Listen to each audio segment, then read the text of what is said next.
Bienvenue fidèles téléspectateurs dans ces premiers numéros des News Tosekwa. News Tosekwa qui est une rubrique qui vous met au parfum de tout ce qui se passe dans le mouvement Tosekwa. Mouvement Tosekwa, si vous ne le savez pas fidèles téléspectateurs, est une structure qui milite pour l'éveil de conscience de tous les Congolais afin de participer activement au développement de notre cher et beau pays, la République démocratique du Congo.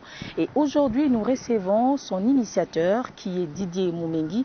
En même temps, il est écrivain de plusieurs ouvrages et notamment les livres bleus. Avec lui, nous allons nous entretenir sur sa dernière descente à la communauté chrétienne des Aigles de Grâce. C'était à Kinshasa ici.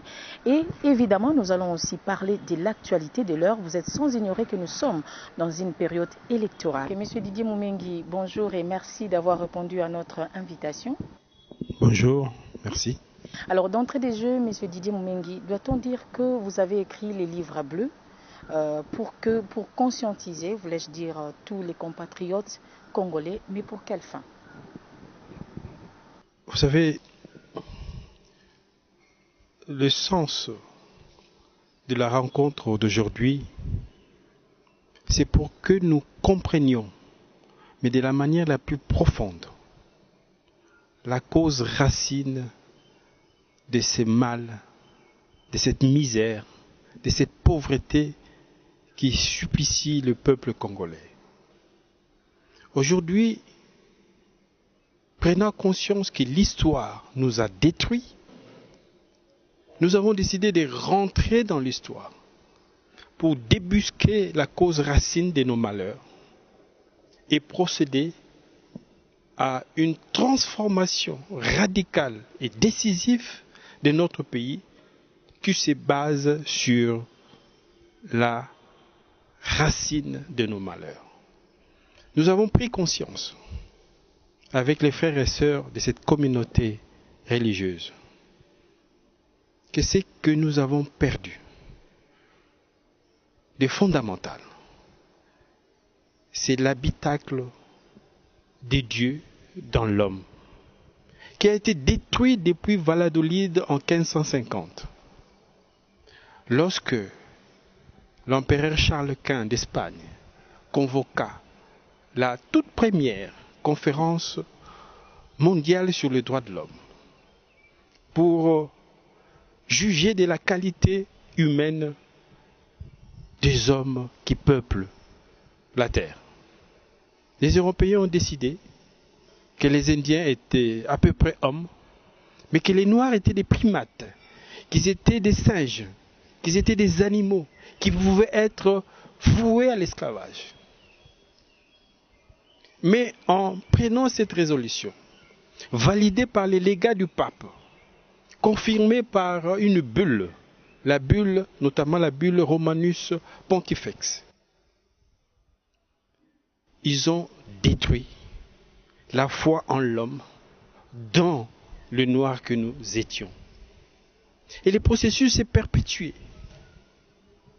jusque pendant la colonisation, où on nous a appris que nous ne sommes pas humains, nous sommes des bêtes de somme, corvéables à souhait. Et nous chantions dans nos écoles, nos arrière-parents, nos parents ont chanté que parce que nous sommes maudits par Noé, en s'appuyant sur la Bible dans Genèse, nous devons demander à l'Église de lever cette condamnation biblique. Et lorsque le pape arriva ici en 1980, une délégation des nobles catholiques a été demandée, supplier le pape pour qu'il enlève cette condamnation de la Bible. Donc, quelque part, nous avons accepté ce que le blanc ont voulu et que j'appelle la réification de notre humanité. Et dans cette destruction, ce n'est pas l'homme en tant qu'homme charnel, homme naturel, qui a été détruit. C'est l'homme spirituel qui a été détruit en nous. La Bible dit dans Acte 17, verset 26, Dieu a fait sortir d'une souche unique toute la descendance des hommes, Chers frères et sœurs dans le Seigneur, la Bible est une parole sacrée. La Bible est les livres du Père. Nulle part la Bible ne proclame la malédiction des Noirs. La malédiction des Canaan n'a rien à voir avec les Noirs. Bibliquement, les Noirs sont issus des couches pour la branche nubienne qui est la nôtre,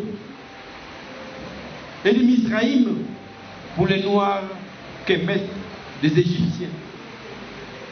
Canaan renvoie, d'après la Bible, aux Hébreux.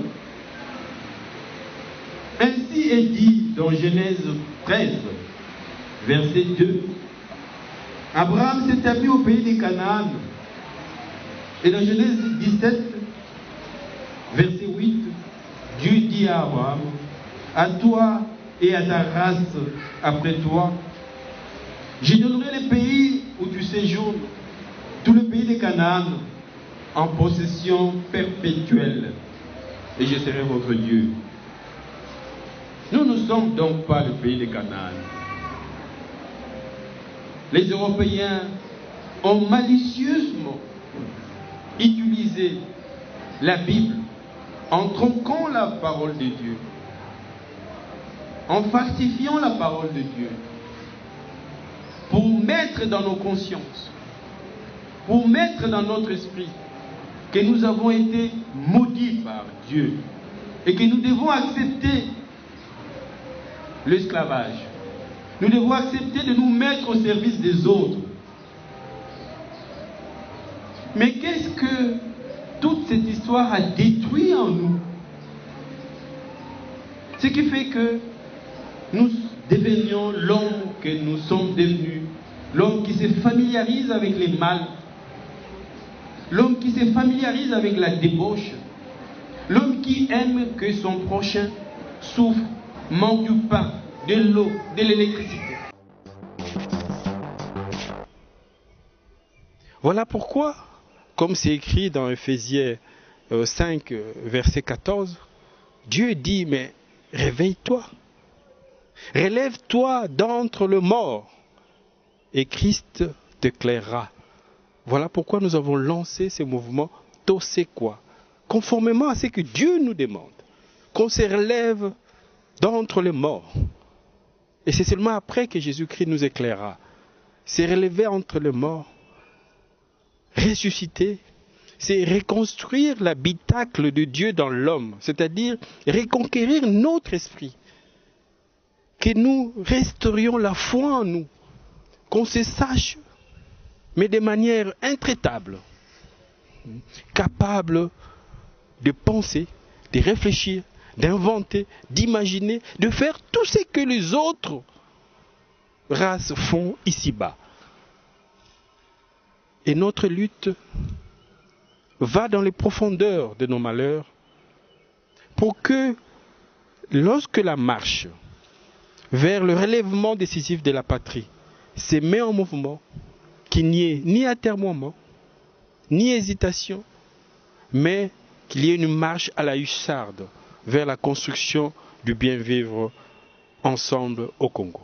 Alors merci beaucoup. 17 ans après avoir fait la politique, vous êtes aujourd'hui chef d'entreprise, formateur de grande renommée, vous êtes également écrivain, médaille d'or, président de la plus grande institution de formation jésuite catholique, attendez par là les CADISEC.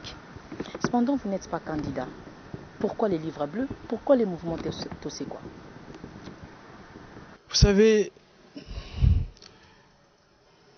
je reprends ici, nous sommes invités par les fidèles chrétiens. Je voudrais redresser un peu la parabole des mines dans la Bible, où Jésus-Christ dit, vous comparaîtrez, je vous demanderai, qu'avez-vous fait de ce que je vous ai donné? Parce que vous avez des comptes à me rendre. lorsque je regarde ma patrie, lorsque je prends conscience de tout ce que Dieu a mis sous terre, sur terre, en termes de puissance hydrique, par l'eau, 54% d'eau douce de toute l'Afrique se trouve dans notre pays. 63% des forêts du bassin du Congo dans notre pays. Une des plus grandes réserves de cuivre dans le monde, une des plus grandes réserves de cobalt, de coltan, ainsi de suite. Cette question biblique me terrifie. Si Dieu réapparaît demain, il installe son tribunal pour nous poser cette question. Peuple congolais, qu'avez-vous fait de tout ce que je vais vous donner? C'est un tribunal. Je voudrais inviter mes compatriotes à apercevoir les élections que comme un moment d'auto-tribunal avant d'être jugé par Dieu. Les élections, c'est un moment où nous devrions nous demander, mais que faisons-nous de tous ces trésors que Dieu a placés dans notre pays? Qu'avons-nous fait? Attention, Dieu, c'est demain qu'il arrive. Est-ce qu'il ne faut pas se hâter pour présenter à Dieu les miroirs agissants de l'intelligence qu'il a placée en nous en tant qu'une de ses créatures? Les Japonais diront, vous nous avez donné une terre sismique, sans ressources naturelles. Voilà ce que nous en avons fait. Les Américains diront, nous sommes venus en étranger. Mais parce que nous sommes votre créature, voilà ce que nous avons fait de la terre que nous avons subtilisée aux Indiens. Les Européens diront, voilà comment on a essayé de se rapprocher de l'Éden, du paradis. Que dirions-nous, nous Congolais? C'est cette peur qui m'a amené à élaborer ces livres bleus. Pour dire à mes compatriotes, il est possible de transformer ces pays. Dans tous les domaines. Il est possible de se saisir de cette crise dans toute sa complexité. Et mettre en mouvement des projets qui vont, de manière méthodique, transformer notre pays pour que nous soyons dignes devant Dieu et avoir des arguments lors du tribunal et du jugement dernier. Voilà pourquoi, n'étant pas candidat, je me bats parce que celui qui comparaîtra, c'est moi, c'est vous, c'est tout le monde. Je prends ma part de responsabilité en tant que fils de Dieu, en tant que citoyen de ces pays, pour dire, je suis peut-être Didier Moumengi, mais je suis dans un collectif qui s'appelle Congo.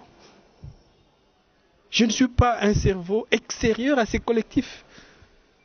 Je me demande, moi, quelle est ma part dans ce qui doit être fait pour que le Congolais sorte de la misère. Ma part, pour l'instant, c'est les livres bleus. Voilà pourquoi je me suis engagé dans ces sacerdoces civiques pour expliquer, pour changer les âmes, convaincre les Congolais qu'ils ont tout dans leur profondeur pour transformer ces pays. C'est tout l'essence de ma démarche. Nous avons tout, vous l'avez dit, Monsieur Didier Moumengi. Vous venez de vous entretenir avec les chrétiens de l'église Aigle des Grâces. Et déjà, le mois prochain, vous serez dans une autre église, ici dans la capitale congolaise. Pouvons-nous dire que c'est une nouvelle stratégie de la politique?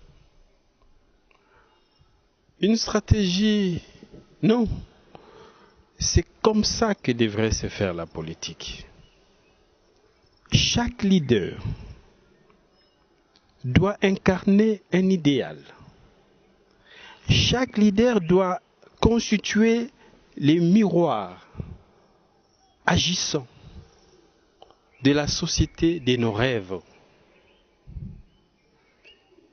J'ai posé cet acte des livres bleus. Je l'ai fait bien avant la période électorale. J'ai présenté cet ouvrage le 3 avril de cette année. Et j'ai dit que les candidats fassent mieux que moi, parce qu'ils partent de quelque chose. Que leur production en termes de projet de société ne soit pas en deçà de cette œuvre. Que tous les programmes de tous les candidats soient meilleurs que les livres bleus et qu'ils partent de ça. Et j'ai donné ces livres comme un projet martyr de tout candidat qui aime ces pays. Parce que ce sont les idées qui vont transformer ces pays, pas autre chose. Les idées, madame, disons l'action qui transforme une société, c'est une naissance. Comme toute naissance, il y a un fœtus. Le fœtus, c'est la pensée qui habite et qui prend naissance dans un placenta. Le placenta, c'est l'esprit. C'est l'habitacle de Dieu dans l'homme pour développer la dimension divine de l'homme. Il faut être capable, et c'est quoi missionner pour penser un devenir meilleur de sa société. Et les processus entre le fœtus, la pensée qui s'installe dans l'habitacle de Dieu dans l'homme, et l'action, c'est la réflexion, c'est le partage cognitif, c'est ce que nous faisons. Pour que nous soyons nombreux à croire qu'il est possible de changer les pays, il ne faut pas les dire en termes incantatoires, il faut les dire en termes de projets ingénieux précis. C'est ce que nous avons fait avec les livres bleus. Maintenant, c'est la période de la maturation, la période du partage cognitif, pour que les cerveaux collectifs aient énormément d'adeptes pour donner à l'action toute la force de produire des résultats que nous attendons. C'est toute la raison d'être de notre mouvement. Et c'est pour ça que je me sens obligé, malgré mes préoccupations, mes occupations professionnelles, je me sens dans le devoir de contribuer à cette œuvre qui doit restaurer la dignité de l'humanité que nous représentons au cœur de l'Afrique. Je rappelle à tous les téléspectateurs des News Tosekwa, nous recevons sur ce plateau M. Didier Moumengi qui est initiateur du mouvement Tosekwa. Avec lui, nous sommes en train de nous entretenir sur sa dernière descente à l'église communauté chrétienne Aigle des Grâces. Et évidemment, nous allons aussi parler de la politique et aussi de l'actualité. M. Didier Moumengi, vous êtes sans ignorer que nous sommes dans une période électorale. Et toutes les attentions sont focalisées vers ces élections. Aujourd'hui, il y a une discussion autour de la machine à voter. Il y a une partie de l'opposition qui est contre cette machine et une autre frange de l'opposition qui est d'accord avec cette machine. Mais vous, dans le mouvement Tosekwa, quelle est votre position? Vous savez, dans la Bible, Ephésiens 5, verset 6, Dieu nous met en garde contre les faux discours. Il nous dit, je vous préviens, méfiez-vous de vains discours. Qu'est-ce qui se passe? Ces débats, oui ou non, machine à voter. Ces débats proviennent d'une problématique, j'allais dire superfétatoire, parce qu'il consiste à répondre à cette question. Comment faire les élections? Nous, dans notre mouvement, nous nous inscrivons dans l'autre problématique. Pourquoi faire les élections? Alors, on va laisser les pour ou les contre, la machine à voter, répondre à la question comment faire les élections. Nous, nous répondons à la question pourquoi faire les élections et nous sommes une machine à penser. Donc, nous, c'est la machine à penser, eux, c'est la machine à voter. À chacun son camp. Quand ils auront fini avec leur débat oiseux, nous sommes à 1 mois des élections, on ne dit pas aux Congolais demain comment on transforme l'éducation de nos enfants. Demain, comment on donne à ces pays une économie. Depuis l'économie coloniale, parce que nous vivons les spasmes, les séquelles de l'économie coloniale, nous n'avons pas inventé une économie nationale souveraine congolaise. Demain, quelle économie? Demain, quel salaire? Parce que nous avons annihilé tout sens de travail dans notre pays. Le travail a perdu toute valeur et tout sens. Tout le monde est paupérisé. Tous les travailleurs sont paupérisés. Demain, comment faire pour donner aux Congolais qui travaillent un salaire à réel contenu de pouvoir d'achat? Ces questions n'ont pas de réponse à un mois des élections. C'est parce qu'ils répondent à la question comment faire les élections. C'est parce nous sommes dans l'angoisse de la tricherie du pouvoir.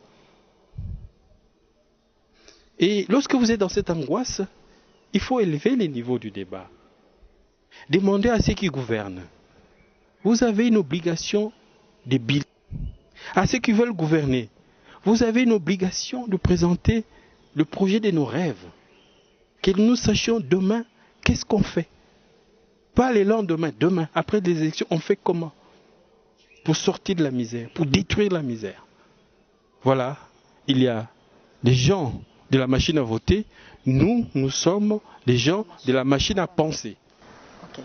Voilà qui est bien dit, c'est la position du mouvement Tosekwa. Et évidemment, Monsieur Didier Moumengi, vous êtes le seul mouvement qui a présenté le projet communal pour chaque commune.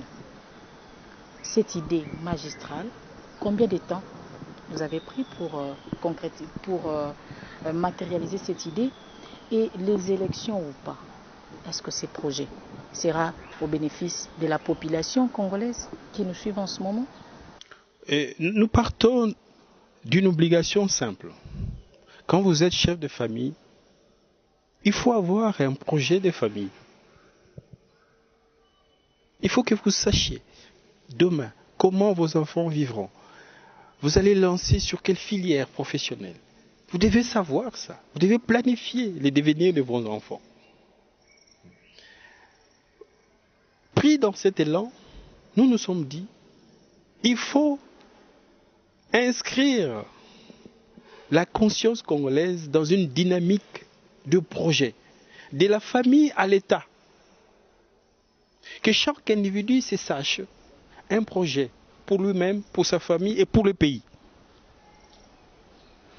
C'est cette dynamique qui nous a amenés à élaborer des projets pour toute circonscription électorale. C'est vrai, c'est une innovation, mais c'est un pari lancé contre nous-mêmes pour qu'on se sache capable de regarder notre société dans toutes ses dimensions territoriales pour donner à chaque circonscription de vie un projet. Combien de temps ça nous a pris? Ça nous a pris le temps de nos nuits. Nous n'avons plus de nuits. Nous n'avons plus de distractions. Nous sommes immergés dans cette obligation de construire la nouvelle société. Et comme toute construction, il faut un plan architectural. Et ce plan, c'est le projet. Tout celui qui a adhéré à ce mouvement, qui a accepté de porter les couleurs de Tosekwa, les livres bleus, a un projet de société pour sa commune. Les taximens, les gens des taxibus et des mototaxis se sont insurgés. Ils ont dit les communes, d'accord, et nous avons produit les livres bleus pour taxi et mototaxi. Voilà. Nous voulons que les Congolais s'initient, se passionnent pour le projet. C'est valable pour chacun de nous, c'est valable pour chacune de nos familles, c'est valable pour chaque circonscription de vie du quartier au gouvernement central de la République. Voilà, M. Didier Moumengi, nous sommes talonnés par les temps. C'est déjà la fin de cette émission. Merci d'avoir répondu à toutes nos questions. Merci. C'est moi qui vous remercie. Ok, merci. Voilà, fidèles téléspectateurs, grande été ma joie de vous présenter cette nouvelle rubrique de News Tosekwa. Merci à vous de l'avoir suivi. Le prochain rendez-vous, c'est à la prochaine.